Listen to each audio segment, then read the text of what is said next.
3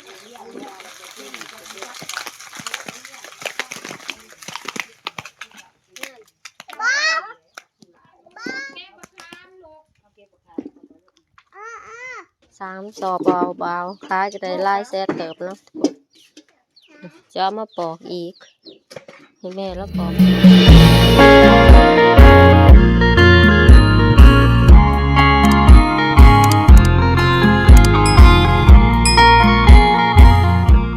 สบาย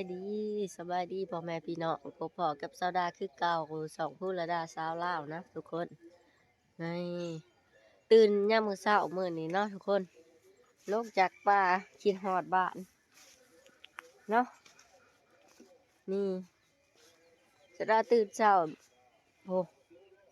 ที่ทงหน้าคือเก่าพี่น้องคิดฮอดให้หน้าคิดฮอดงัวควายพวกน่ะกินเพื่องตะเว้นกำลังสิขึ้นตอนเช้านะทุกคน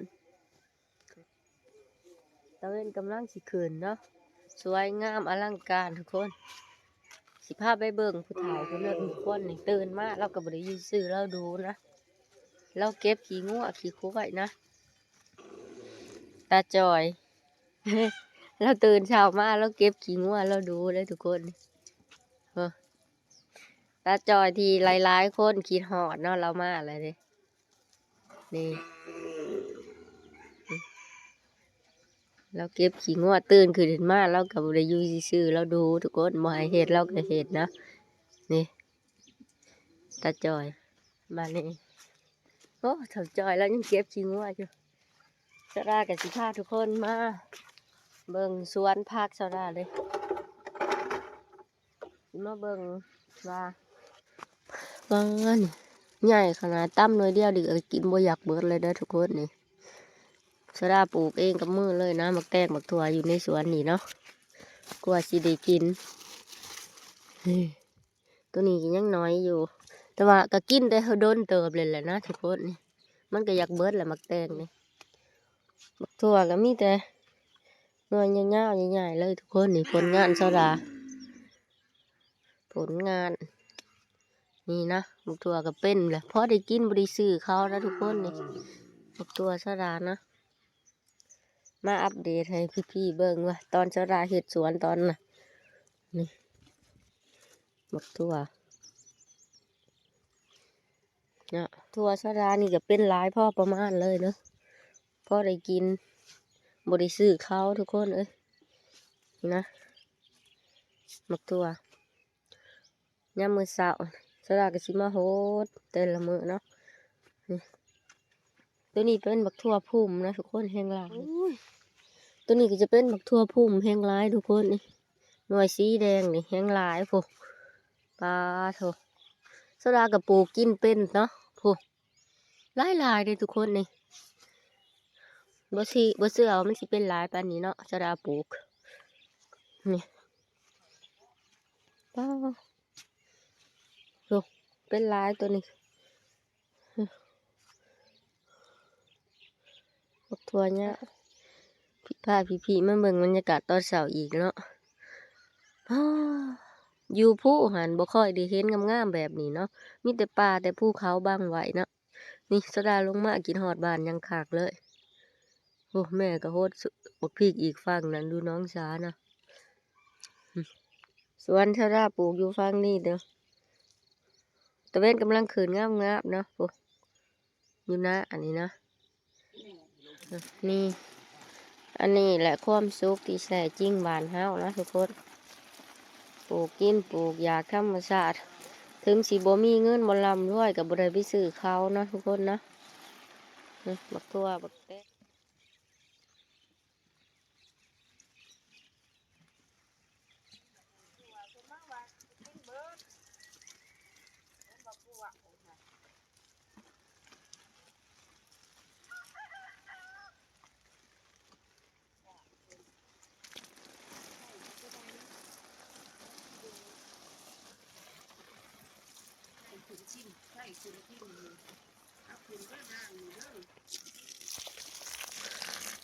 เหลียบักพริกตอนแรกงามเลยนะเป็ดมาแหบแบะมากินเหลียบักพริกซะนะก็ทดชวนชอยแม่นี่บ้าไป ล้แล้วมะเขือก็ได้กินแล้วเนาะเป็นหมากเลยนี่มะเขือ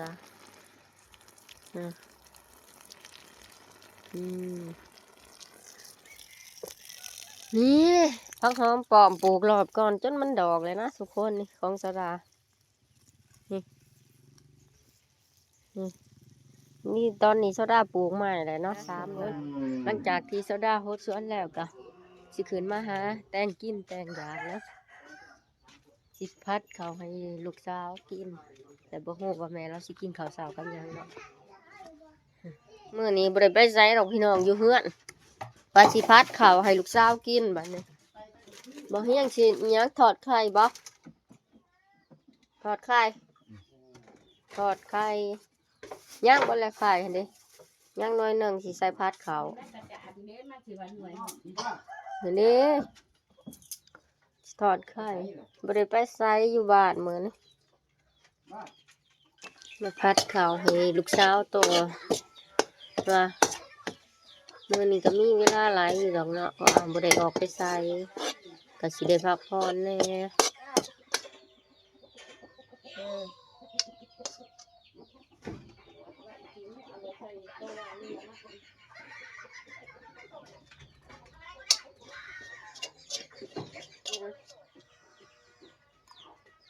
แซ่บอยู่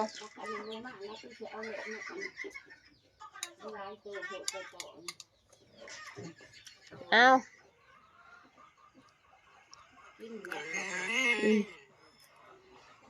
แมวก็สิกินข้าวพัดแล้วที่แรกแมวมันสิกินเลย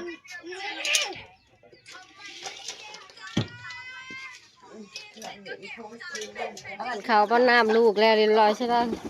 เอาข้าวให้ไก่ก็กินเนาะ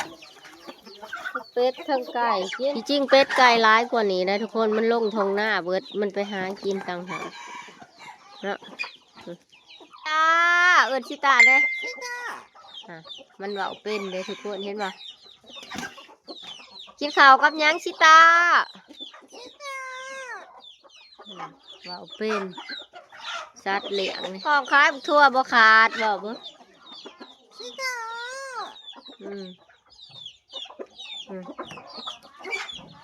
นี่ทำอะไรอยู่น้องเห็นพากันนอนอยู่น้องเห็นพากันนอนเห็นบ่เฮียงนี่ทุกคนนี่เห็นบ่เฮียงทำอะไรในหน่อยใหญ่เบิ้ลเลยสุน้องเห็นบ่เฮียงน้องเห็นนี่เป็นตะแพงเป็นตะอิ่มแล้วบ่ข่าวเป็ดชุ่มฮะพูแม่เท้าต้อยบักขามขายเอาเก็บลูกเก็บพูเก็บปอกขายเอาเงินไปซื้อนมมาไว้เก็บใส่คู่มันเต็มค่ะพอเท้าจ้อยแล้วสิเก็บเอาล่ะเก็บไว้เก็บบักขามขายคนน้องไข่มุกคนขยันน่ะเก็บบักขามขายซื้อนมนะนี่เก็บคุณดิแม่เป็นคนต่อยพอเท้าจ้อยแล้วก็สิมาต่อยมาเก็บโอ้ยมาค้ามกะเก็บพอได้ขายพอได้เงินใส่นะทุกคนโล8,000 กีบนะมาค้ามสมเนาะก็ปลูกดอกไม้เก็บตีแลบค้ามนี่มันสิบ่แล้วนี่บ่ได้เงินไหนนี่บ่ได้เงินไหน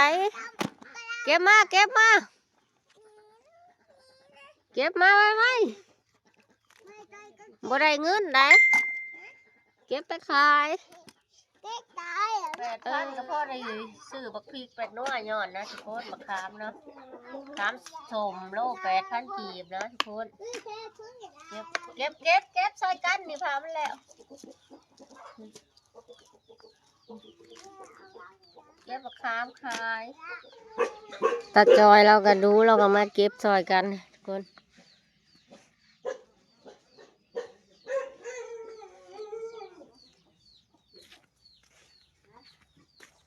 นี่เห็นบ่พอเฒ่าจอยเราก็อยากได้เงินสู่ยาสูบแล้วก็มาเก็บนะทุกคนนี่พอเฒ่าจอยทำสมก็นี่จะหน่วยใหญ่ๆเลยปอกง่ายๆเลยนี่ทุกคนนี่มันหน่วยใหญ่แล้วก็ปอกง่ายนะลูกค้ามจ้ะ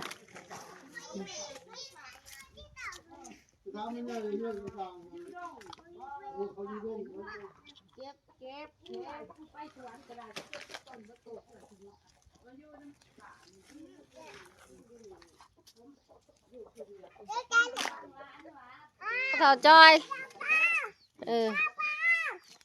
เอาใส่สอบพ่อเฒ่าบอกเราไอ้บอกเราจับให้เราแม่นแหละ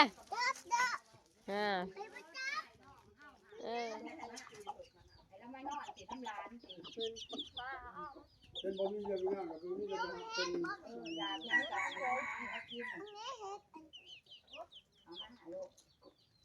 ขึ้นได้ก็ได้สักอย่างนี้นะ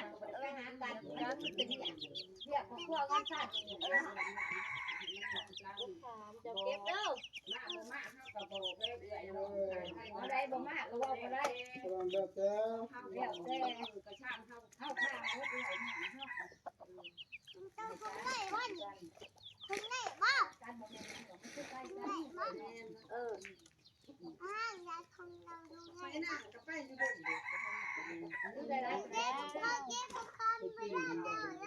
เจ็ดสิบปลายชอง เก็บเด้ออันนี้แหละมันโดน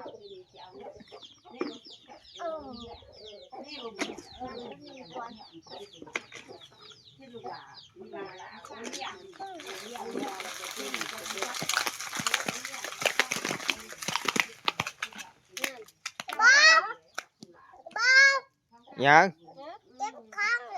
เก็บติล่ะเก็บแม่เจ้าขึ้นน่ะ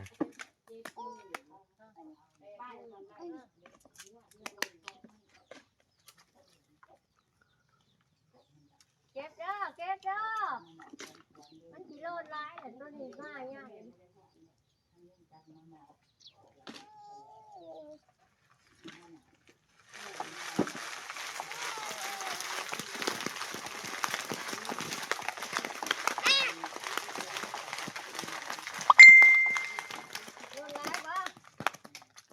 เก็บ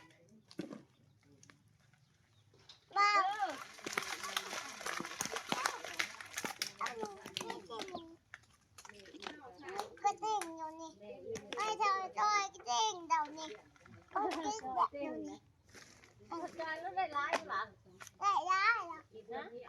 lại lại đâu lại đâu แล้วเราสิได้เงินหลายกว่าเจ้าหันเก็บไว้เด้อ cái đầu cái đầu rồi nè cái đó nữa đầu cái đầu bay đi ta ตบเจ้าหัว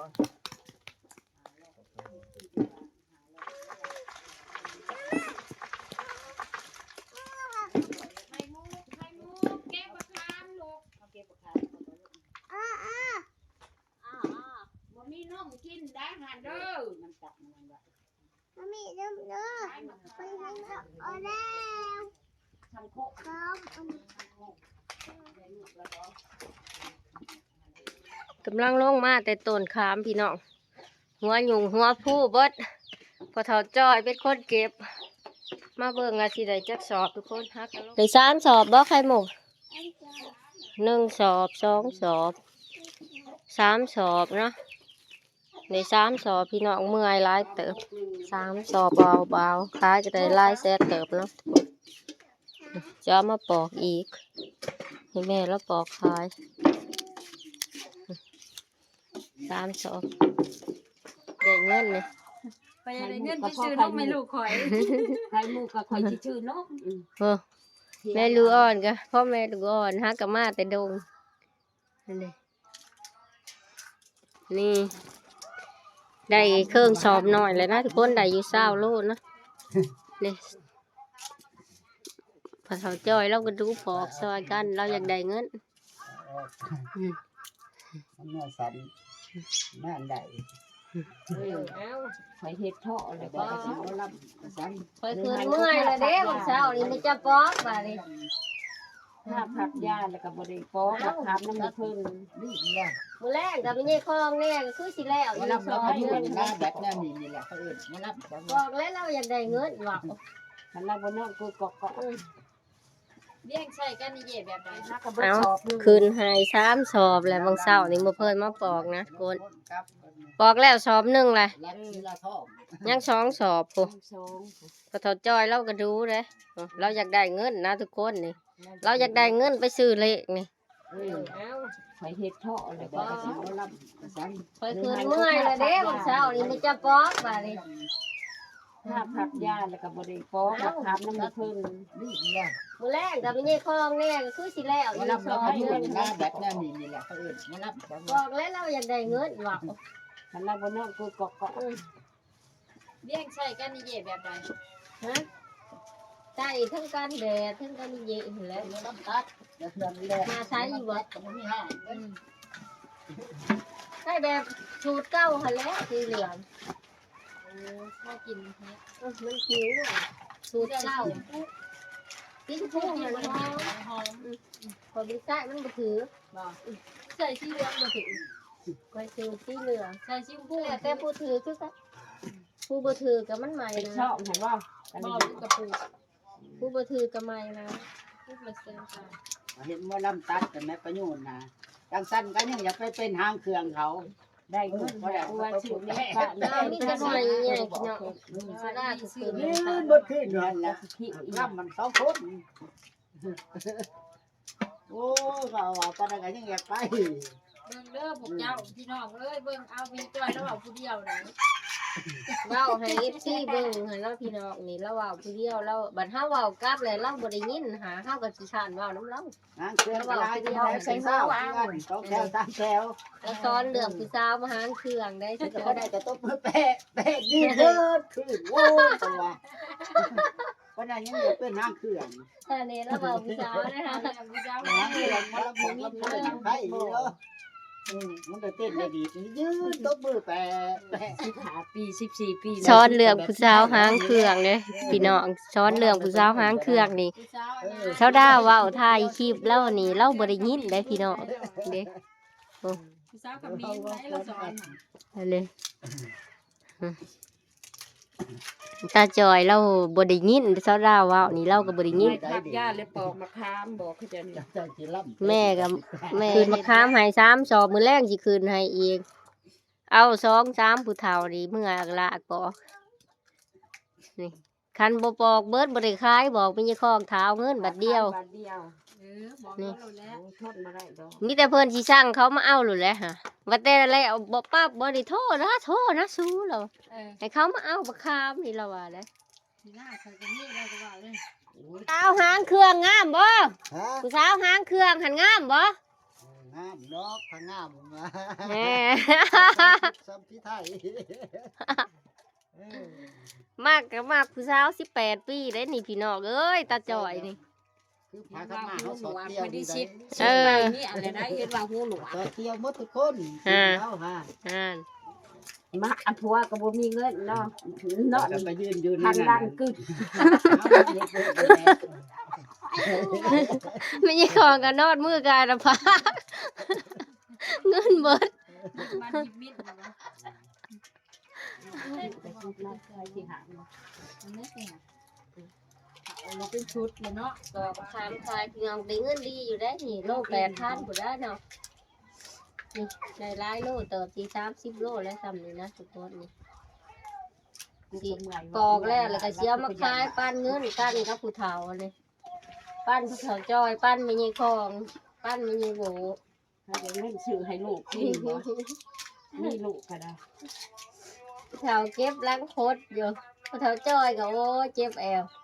เก็บประคามก็เจ็บแอว โดนเนาะเงินยังบ่ถูกมันสิละเพื่อสิได้เงิน เรื่องฟ้องกับก้องเกาะอันได้ยินไม่เฒ่าเนาะ นี่ เท่าโผล่เก็บบักคามบ่ว่าจะได้มีแรงเงินอยู่กว่าจักมันหายะ เอ คนที่เป็นบ้าปอยังมาค้ำนั่งเก็บรังเก็บแอลว่ะ ไผบ่ปอกบ่ได้กูเว้าใส่เฮ็ดมันค่ะ ไปนั่งเดินไฟบนเหนือไปเก็บ ไม่ เอง อยากให้เราไปอยู่คนเดียวบัดพอบัดเรียนไผอื่นช่องมือก็บ่ได้เจ็บเอว เราก็ม่วนไปนี่เราก็ล่ะถ้าเงินนั่นตีมันสิได้เงินบ่ได้ซื้อกินซื้อยาได้อีตา มันจะแพงไว้ตัวเดียว อีนั่นอันนี้มีตีเราว่าสิไปละ อดแท้ว่าซื้อยาสูบกาแฟหันไข้ได้ ว่าว่าแย่วันนี้เราเล่นเราก็ได้ใช่ได้คือได้อีหยังเพิ่นน่ะเราก็บ่ได้คือกันนั่นแหละ บ่ป้าหันเราบ่ได้ซื้อยาสูบกาแฟได้ ทำปลาเค็งก็ว่าพัวปลาทัน มีแต่เอาไว้เล่นตัวเดียวนี่ก็สิเฮาหันสิได้เงินเฮ็ดจังได๋ซะเนาะ ยามนั้นก็ซื้อกินเนาะสมว่า บ่ได้ซื้อกิน แย่บำหลอกบำรุง นุ่มน้ำบ่เด้อ นับแต่แนวท่าหนาตาของใส่ของซอยบ่ บ่ได้ซื้อนมกินอีหยังกินน้ำหวานน้ำส้มบ่เด้อล่ะ มันปอมันเสียวที่นี่แหละผ้าปอพวกไม้ผ้าอะไรให้มันแดดสิมาจัดเพื่อนได้บาดเอาคล้องเมื่ออะไรเมียนคล้องอะไรในกะลาค่ะคนถึงเพิ่งค่ะ แต่ ว่า ว่า บ่ บ่ให้เงินเราหลายบ่ถ พ นั ว ด กกำลังงามอีนี่นี่นะเฮือนนอกเพิ่นจะเอาออกมาปลูกก่อน ตัวมันเป็นน้ำหั่นบ่ คอยตัด งะ มันจะมาตัด มันพึ่งออกมันขี่ทางเขา ชอมมันสิซื้อ สอง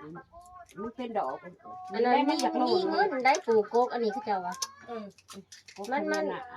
มันคือชอเงินหั่นบ่ กกพญานาค เสิร์ชเข้าไปเบิ่งวินในเน็ตค่ะมันเขียน พี่กะ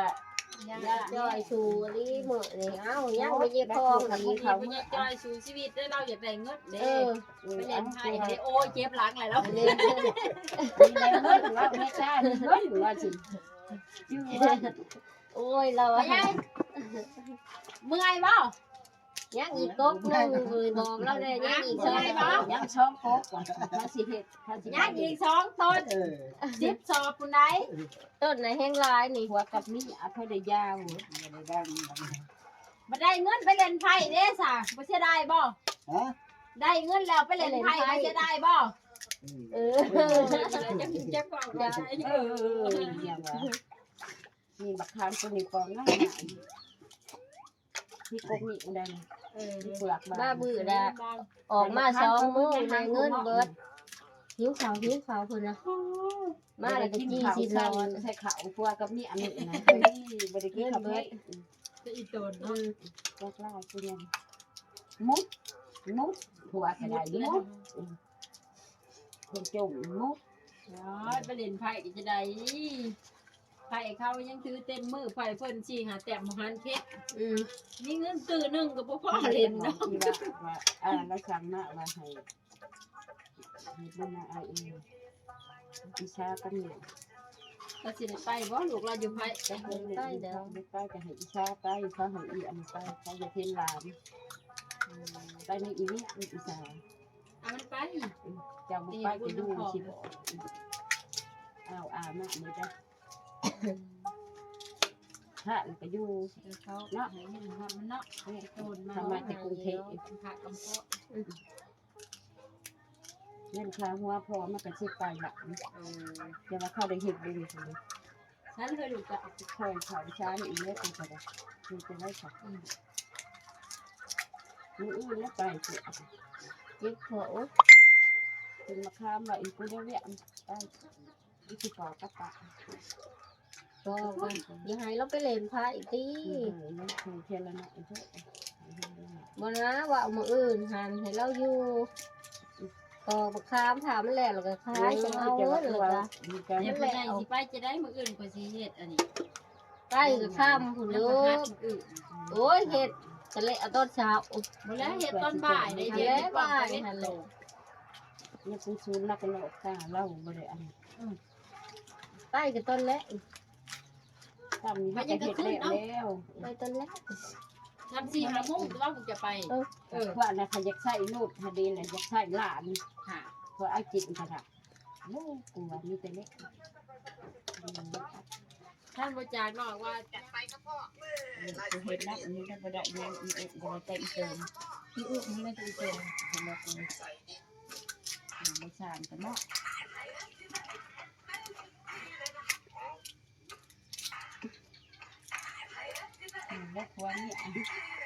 งานผู้เฒ่าปอกบักขามกับบ่ทันแล้วนะพี่น้องมื้อนี้ได้สอบหนึ่งกับเครื่องเนาะผู้เด้ผู้ยังอีกสอบหนึ่ง